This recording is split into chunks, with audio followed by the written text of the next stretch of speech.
Well, hello guys, and welcome back to another Star vs. the Forces of Evil review. In this episode, we're taking a look at Season 4, Episode 3, Moon Returns in Swimsuit. Now, I know technically there were 4 episodes, or 2 episodes, depending on how...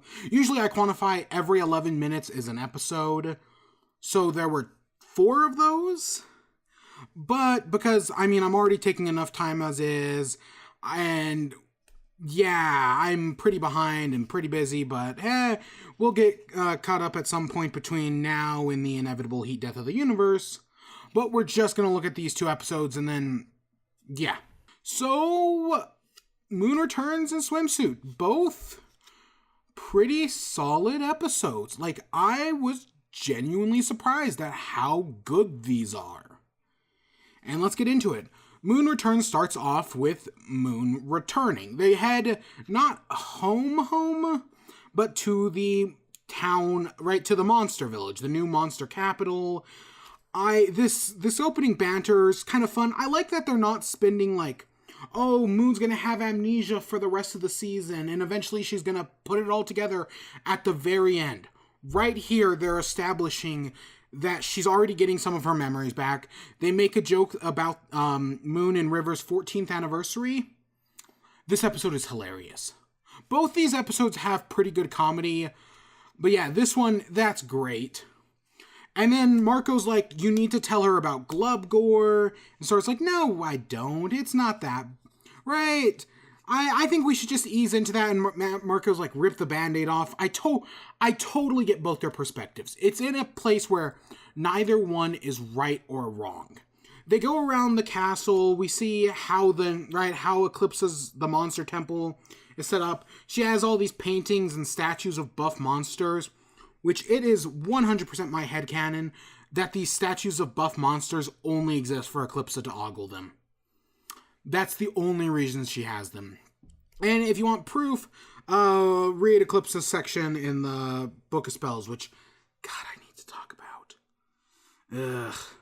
But then she comes back in, and it's not like, oh no, Moon's back, what's gonna happen? Oh no, Moon, the throne, all that shit. Instead, she's genuinely happy that Moon has returned. But she's also worried because what happened to Moon was kind of her fault. And she's genuinely worried if Moon remembers and how this is going to affect their relationship. Again, these are my 2 favorite characters, and seeing them interact like this, oh, it is great. Meanwhile, right, Eclipsa goes to tell her about Glubgore. Marco causes a distraction, which is basically what Marco is for. Star tells Eclipsa that, hey, maybe we shouldn't talk about this, so let's keep the distractions going. We get a bit where we learn Moon can play the guitar. I like the continuity that it's the skull guitar she made almost an entire season ago now. Not to the letter, like it wasn't like exactly 24 episodes ago, probably a little more than that, but yeah. It may have even been from the previous Moon and Eclipsa episode, the first time we see them really interact together. But Eclipsa kind of goes crazy on it, which... she's still wild and rambunctious. But Moon ran away, and she does find Glubgore. And, well, it's complicated. She's fine with it. Yeah, there's no big blowout here, and that's what I love. There is still conflict, but it's not this big end-all, be-all conflict. It's more subtle than that. For the most part, these characters are bonding, and that's what I love. Because they have dinner, and Eclipsa and Moon are hitting it off. They're close. It's a great scene, and I love Star's reaction, because it's now that her mom's back, she once again has a happy family. It's great. Her reaction makes sense, because she's been so worried about getting her mom back and how everything's going to play out, if she made the right choice, giving the wand to Eclipsa. So at this moment, she's at peace, for lack of a better word. It all works really well. But then Moon abruptly gets up and leaves. Why? It's because, even though they're getting along, she doesn't trust Eclipsa. And you probably expect me to complain about this, But the way they do it, I think, is fine. Because Moon's complaint about not trusting Eclipsa is completely valid. And it's not like they're writing her out of the show. They're gonna go off. River and Moon are gonna spend some time together. He's gonna make a yurt. But for the most part, if they want to show up, like, they could show up in, I know they don't show up in episode 4, but they could show up in episode 5 or 6, and I wouldn't be surprised. They're not written out of the show. They'll still be there. They're just taking some time to go do their own thing. It's not writing them out, and that's exactly what I want. And the scene is emotional. It holds the weight. Star thinks she has this happy family, but it's not there yet. But it's also not out of the possibility that it will be there one day. And that's where the episode ends, and it's a great episode. There's not that much tension, really, and any tension just kind of fizzles out.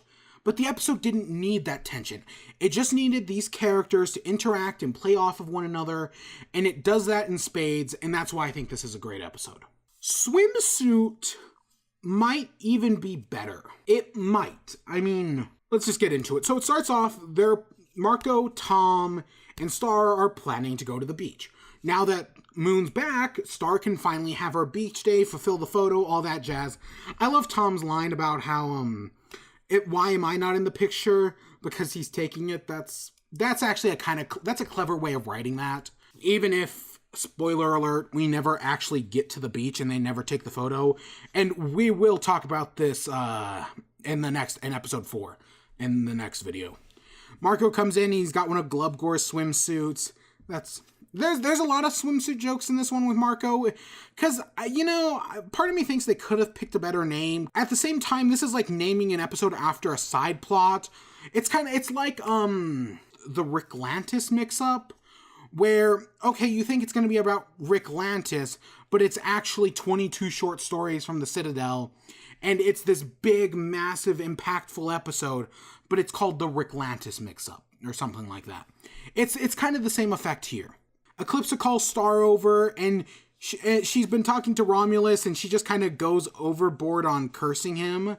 That's funny. Again, there's a lot of Romulus and Eclipsa being children here, and this is a very show-don't-tell way. I mean, they do directly say it here in a minute, but this is a very natural way of doing it. And there's this weird thing about Glossaric being in 2 places at once. He mentions that he doesn't work for Eclipsa, or maybe he was talking to Star. It's a weird scene, but he tells Eclipsa to go get Star.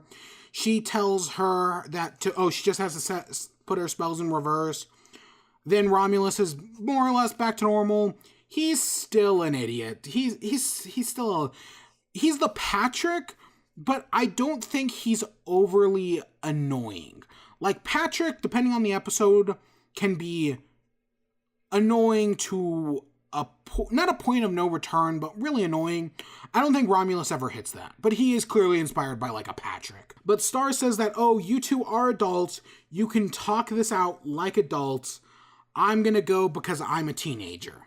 Again, directly saying, and she leaves for like a second, comes back in they're fighting again, she gets hit with a sleep spell. Marco has Glossaric swimsuit, which, again, whole swimsuit side plot. We get a fight scene between Eclipsa and Romulus. It's pretty simple, but I guess it works. There's a great thing, what is it? Low self-esteem nightmare beam. It hits Tom, it hits Romulus, but eventually Star's able to snap them out of it. One of, the other nipple demon from, I don't think it was Romulus's first appearance, but like his second one, breaks free and steals the monkey because Monkey has the swimsuits, which, God, we're keeping the monkey around. I hope we don't really see the monkey again. I get it. Okay, it's a one-off joke here. Ha ha ha. Don't make the Dunstan checks in joke. Just don't. But so things are getting out of hand here, and all of a sudden Romulus shuts up, and it's like, oh God, what did Eclipsa do this time? Because she's got this big, like, deathly magic. Her eyes are black. It's scary. I use quotes there. But then it's a body switching thing.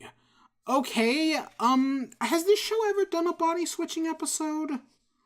I feel like it hasn't, but this isn't that. This is Eclipsa trying to use magic to become Romulus so that way she can use his power to force, right, to get Glubgor out. It's a very clever solution to her problem, but as Star points out, it's an evil solution. No one will trust her if she does this by force. If she really wants him out, she has to earn their trust, and that's what makes this episode go from great to amazing, is the fact that there is no fight scene between, like, Star and Eclipsa and Romulus's body or whatnot. That Star is able to talk her way down. Eclipsa is able to realize her mistake, realize that she has this legacy of being the villain queen, and that if she's ever going to get what she wants, she needs to get that away. Again, Eclipsa isn't evil. I love it, and yes, I am biased in that fact that Eclipsa isn't evil. It's so clever, man. This show can be so clever. This is a great moment. Of course, Romulus is still a child and refreezes him. But even though nothing is really gained in that front, besides for, like, on the Glubgor front, it's still great character development for Eclipsa, and it's what makes the episode great. She heads back, and they're still going to have a swim day, but instead they're doing it in, like, an inflatable pool, and they end off with a stupid joke with the monkey, which is hopefully the last time we ever see that stupid monkey. And that's the episode. That last scene is so great. There's a lot of that in this episode and in the next episode, and even, I kind of guess, the prior one, where it's an okay episode, but then the ending scene is just so good that it overall just, it elevates the entire episode. Because both these episodes are good, and unless this season is amazing, which so far it's starting off as a great track record, I would not be surprised if one or even both of these episodes make it in the top 10. I know I'm speculating for something that's probably not coming for like 6 months, but this is a great way to start a season, man. Before I end off, I remember probably over a year ago now, I complained about how they changed the outro song. Because I loved the show's original outro, but I thought the new one was kind of shite. It took the entirety of the 3rd season, but it's finally worn me down. I finally like the outro song to the show. I like the first and 2nd season's outro more, but I think this is fine.